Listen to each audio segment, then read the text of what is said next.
Eu vou começar com uma reflexão um pouco com vocês, né, sobre as atividades que a gente realiza durante um dia. A gente tem múltiplas atividades que a gente pode realizar durante o dia. Vou dar o exemplo da minha rotina, talvez. Eu, quando vou preparar uma refeição, né, quando eu preparo a minha comida, e talvez eu utilizo isso durante 24 horas, talvez 1 ou 2 horas por dia, eu vou planejar o que eu vou comer, eu vou comprar esses itens, em algum momento eu vou preparar, eu vou comer, né, e depois eu vou refletir se aquela comida estava boa ou não estava boa, se aquele alimento era nutritivo ou não era. Né, eu vou pensar, vou refletir um pouco sobre essa atividade.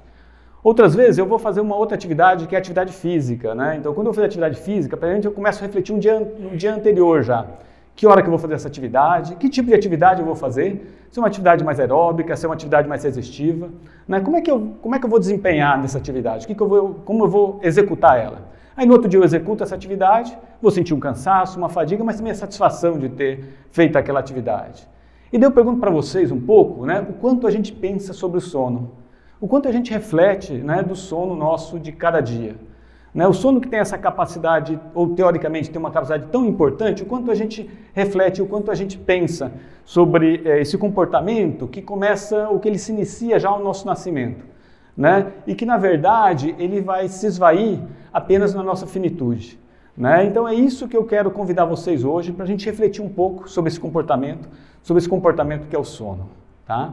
E para falar um pouco sobre isso, talvez uma pergunta inicial que a gente pode fazer para todos vocês é falar ou tentar pensar com vocês, né, o que é o sono, qual é a definição desse comportamento.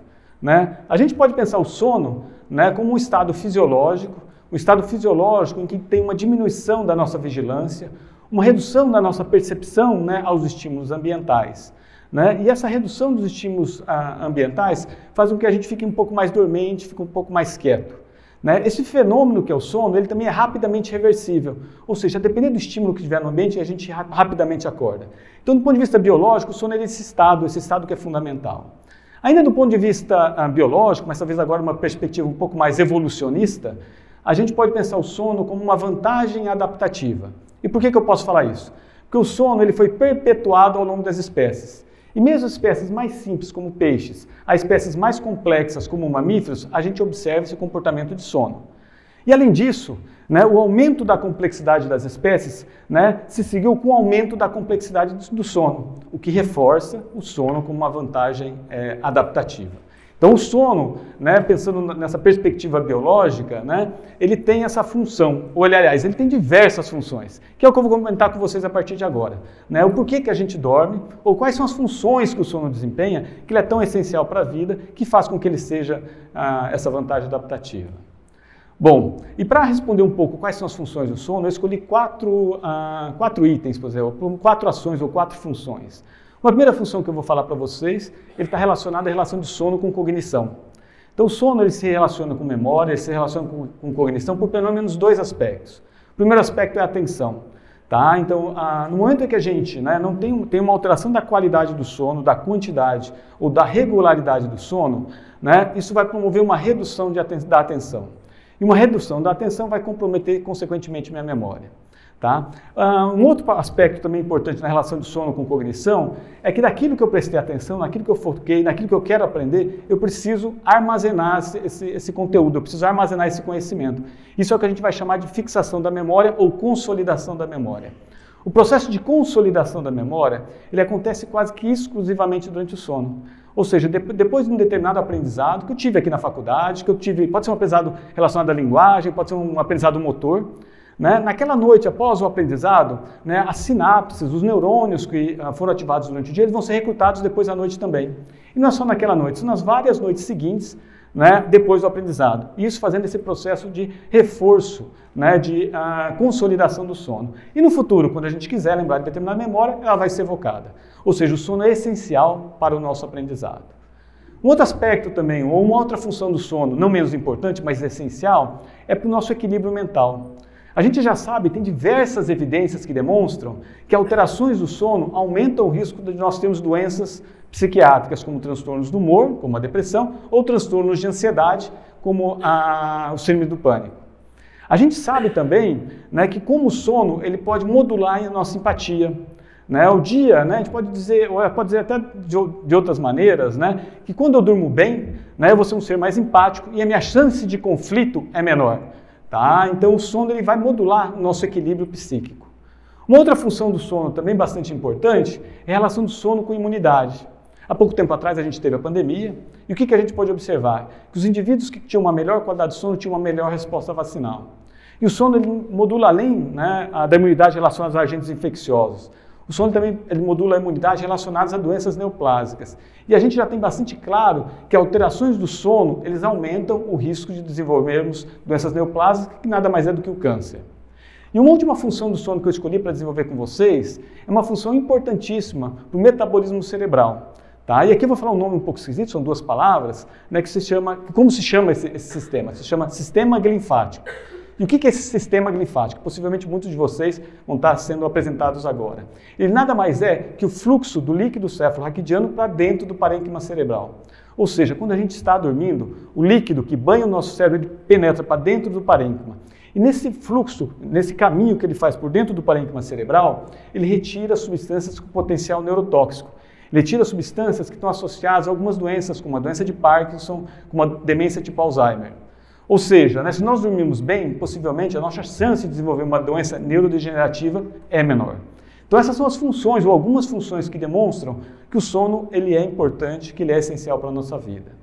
Bom, agora eu posso comentar um pouco com vocês, ou eu vou tentar desenvolver um pouco com vocês, quais são os aspectos, né, que possam modificar o sono, quais são os aspectos que determinam como nós dormimos. Tá? E a gente pode dividir esses aspectos de três grandes esferas, de três grandes dimensões.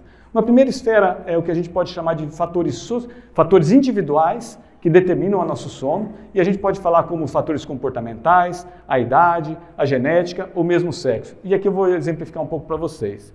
O nosso tempo total de sono, ou seja, o quanto a gente dorme, ele é geneticamente determinado. Alguns vão precisar um pouco mais, outros um pouco menos. O horário que eu adormeço, o horário que eu acordo, ele também é geneticamente determinado. Tá? Então, a gente tem alguma liberdade para fazer alguma escolha, mas a nossa predisposição genética, ela também se impõe. O sono ele também se modifica quanto ao sexo. Né? O sono das mulheres é diferente dos homens. Né? É muito claro que a gente observa o sono das mulheres até a maternidade é de uma maneira, após a maternidade é outra maneira, depois do climatério, na menopausa, o sono da mulher se modifica novamente. E a gente também pode pensar, né, como as variações da idade em função do tempo total de sono. Ou seja, eu posso dizer por mim, eu quando nasci possivelmente, eu devia dormir próximo de 16 horas por dia no meu primeiro ano de nascimento. Com mais ou menos 10 anos de idade, eu deveria estar dormindo próximo de 11 horas. Na adolescência, próximo de 10 horas. E agora, na idade adulta, eu devo dormir algo próximo de 7, 8 horas. Ou seja, no mesmo indivíduo, a idade ela determina a nossa quantidade de sono. Mas a gente vai ter outros determinantes, né, que vão além do aspecto individual, né, que a gente chama de aspectos sociais que determinam o sono. Aqui a gente pode falar de aspectos culturais, ambientais, a condição econômica ou a condição social. Se a gente falar um pouco de condição social, a gente pode pensar em funções sociais. Então vamos usar o exemplo de uma mulher. Uma mulher que tem uma função social como mãe, função social como trabalhadora, como companheira e até mesmo como função como cuidadora dos pais, todas essas funções sociais elas vão determinar o seu ciclo de atividade. E se esse ciclo de atividade for muito elevado, possivelmente o ciclo de repouso dela pode estar comprometido.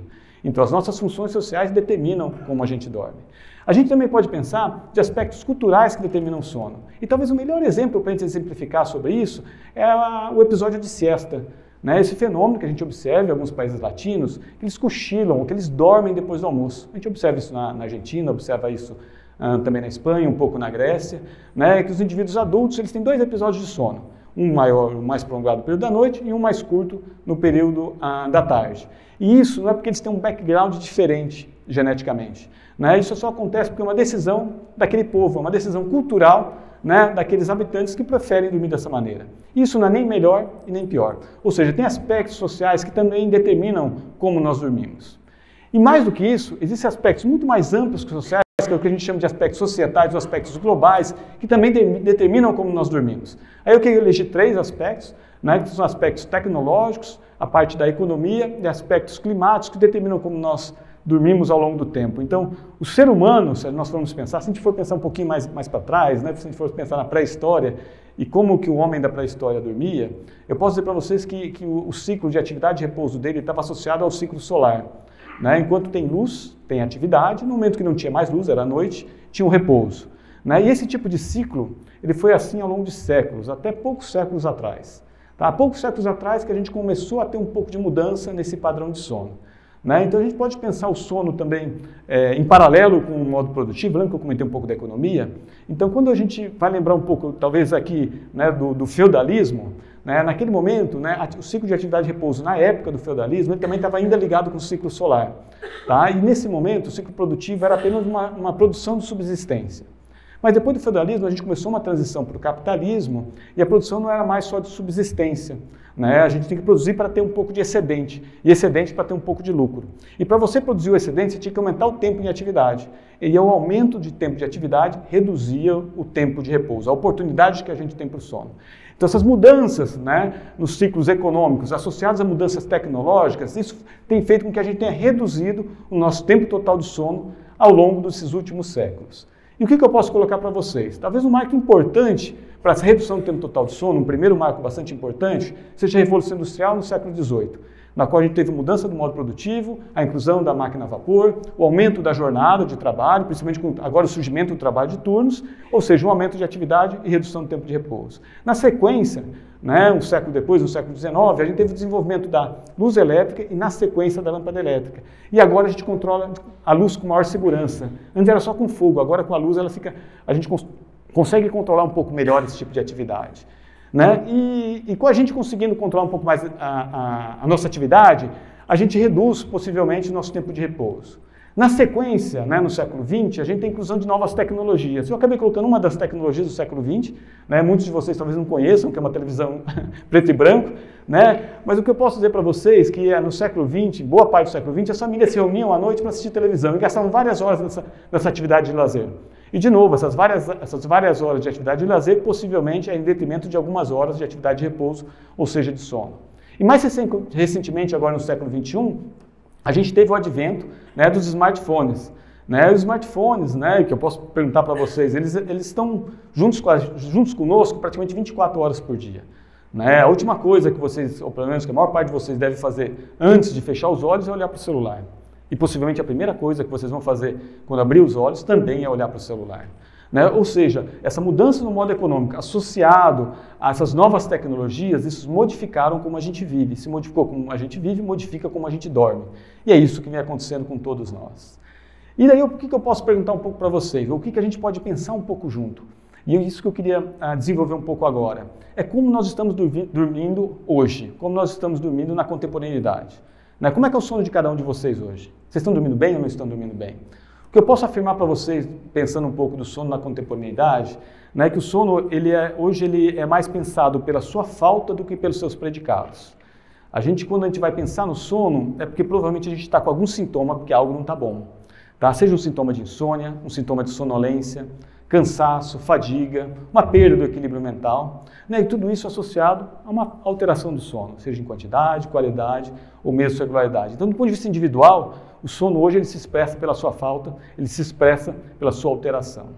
Do ponto de vista social, lembra, usando aquele modelo que eu comentei anteriormente, individual, social e global, o sono ele também pode se expressar, né, do ponto de vista social, ele se expressa principalmente, né, pela diferença de classes socioeconômicas. Então, a gente aqui de Ribeirão Preto, a gente realizou uma pesquisa em que a gente foi avaliar quais eram os principais determinantes da qualidade do sono.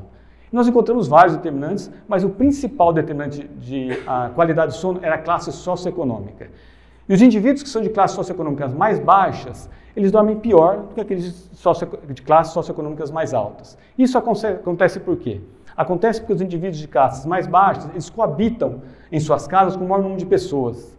Eles vivem em locais que são menos seguros, e a segurança é importante para a gente ter uma boa qualidade de sono. Eles também, dentro da sua habitação, têm poucas condições de ter um conforto térmico, de ter um conforto acústico, e isso também é importante para a determinação do sono. E vocês devem saber o dia que vocês dormem mal, como é que vocês desempenham a atividade de vocês durante o dia. Só que tem pessoas que dormem mal todo dia, que não têm as condições mínimas de dormirem. Isso não tem a condição mínima de dormir, não vão ter as condições adequadas para desenvolver suas atividades durante o dia. E isso acontece em todo lugar, isso acontece a poucos metros daqui. Bom, se a gente for pensar do ponto de vista global, o sono contemporâneo ele também está sendo afetado. Tá? E a gente pode colocar para vocês, né, que infelizmente a gente vive, do ponto de vista global, numa emergência climática. Então, seja alterações, né, que no ano passado a gente teve de queimada, desmoronamentos, a seca, né, na bacia do Amazonas, né, ou mesmo a enchente que teve no Rio Grande do Sul, todas essas emergências climáticas, de alguma forma, elas modificam muito como nós vivemos e modificam também como nós dormimos. As pessoas que tiveram lá na enchente, durante vários meses elas foram deslocadas e dormiam em locais onde elas não tinham conforto térmico, conforto ergonômico e não tinham nem mesmo privacidade. E isso impactava o sono e, consequentemente, impactava a vida delas. Mas tem algo subjacente a isso, né, que causa todo esse desalinhamento, ou toda essa emergência climática, que é o aquecimento global. E tem mais de um artigo, mas eu vou exemplificar para vocês um artigo que foi publicado na Nature, né? Ele mostrou claramente para a gente que havia uma correlação negativa entre o aumento da temperatura da Terra e uma diminuição do tempo total do sono. Ou seja, quanto mais quente fica, menos a gente dorme. Esse mesmo artigo ele fez uma projeção para daqui a 70 anos. Se a gente continuar nessa mesma velocidade, em metade do ano a gente vai dormir menos do que precisa apenas pelo aquecimento global. Ou seja, no ano inteiro, metade do ano a gente vai dormir pouco, e é só porque está mais quente. E vai ter duas populações que são mais vulneráveis para isso. A primeira são os idosos, porque biologicamente eles são mais vulneráveis. E a segunda população são as pessoas mais pobres, novamente, porque elas não têm a parte econômica para poder pagar ou mesmo mitigar, né, os objetos, o ar-condicionado, o ventilador, uma casa mais arejada para que ela possa dormir de uma maneira melhor, para ter um sono melhor. Ou seja, né, o sono também ele é um problema global, ele também é um problema climático. Bom, e aqui eu coloco para vocês esse modelo que a gente tinha comentado antes, que a gente tem aspectos sociais, aspectos individuais, sociais e globais, e queria colocar para vocês o seguinte, assim, né, eu vou fazer uma proposta um pouco para vocês. O mundo que a gente vive hoje é um mundo bastante produtivista, né, é um mundo, de certa forma, existe uma exploração, seja uma exploração do trabalho, seja uma exploração dos nossos recursos naturais, né, e a gente pode pensar o sono talvez como um último, ou talvez não último, mas o sono como talvez um ato de resistência. Porque no momento que a gente está dormindo, né, eu não estou comprando nada. No momento que eu estou dormindo, em tese, eu não estou produzindo diretamente nada. E no momento que eu estou dormindo também, eu não estou vendendo a minha atenção para nenhuma rede social. Em tese, então, eu não estou produzindo. Né? Então, o sono ele tem, talvez, dentro da sociedade, talvez um aspecto um pouco de demérito. E não deveria ser assim. Né? A gente pode pensar o sono algo muito mais amplo, algo muito mais importante, né, frente às suas funções. Para isso, né, eu estou propondo um pouco para vocês, né, uma mudança um pouco da maneira que a gente pode nomear o sono, que a gente chama de semântica do sono. A gente possa modificar e fazer com que o sono ele possa ter um novo significado, né, que realmente represente a importância que ele tem. E essa maneira que eu estou colocando para vocês, né, que eu estou chamando de semântica do sono, é a gente utilizar alguns verbos, alguns substantivos que são utilizados no nosso dia a dia e são cada vez mais valorizados, né, como esses que eu estou colocando aqui para vocês, como otimizar processos, intensificar investimentos, entregar resultados, planejar estratégias, produzir valor, investir em lucros. E a gente possa trocar isso, né, ou possa modificar para saber que a gente possa otimizar o descanso, intensificar o repouso, entregar bem-estar, planejar nosso sono para que a gente possa produzir mais sonhos. E tudo isso para a gente possa investir mais em vida. Então fica aqui, né, eu finalizo essa apresentação então, com um pouco dessa reflexão, um pouco dessa proposta, dessa mudança da semântica do sono, que nada mais é que mudar o nosso significado do que o sono tem para nós hoje em dia, né, fazer com que o sono ele saia das entrelinhas, né, do nosso dia a dia e venha a ser protagonista de nossa vida. Tá? Então eu termino aqui minha apresentação e gostaria de desejar a todos vocês que durmam bem e que tenham os melhores sonhos. Muito obrigado.